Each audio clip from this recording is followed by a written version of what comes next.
It was in the southernmost tip of the Palestinian enclave in the city of Rafah, right next to the crossing that leads to Egypt. Out there, the mood is very, very tense, notably because the death toll, the civilian casualties are so high. And according to one Palestinian who was standing next to the rubble of a house under which five members of the same family were killed, that is because the Israeli forces are being given wrong information by Palestinian collaborators inside Gaza who are used by Palestinian forces, the army, in order to determine where leaders of Hamas or Islamic Jihad may be hiding. And that Palestinian Rafah next to that destroyed house was telling me that an Islamic Jihad leader was indeed living right next door. He had escaped, but not the family lying under that rubble. So very heavy death toll in that area of Gaza, which is one of the hardest hits during this latest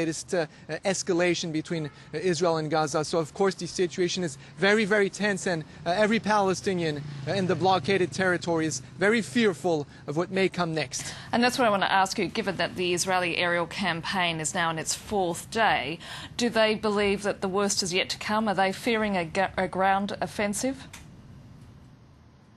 Yes, of course, they are fearing that option. This absolutely hasn't been confirmed for the moment, not by the Israel Defense Forces, but that threat remains on the table and very real. Armored vehicles posted out there, and Palestinians very much fearing that scenario of a ground invasion, Israeli armored vehicles making their way into the coastal enclave, and certainly a very costly operation from a human point of view on the Palestinian side. You know, the death toll is already very high out here, but I'd say that Palestinians in Gaza for the moment are literally praying for the best, but preparing for the worst.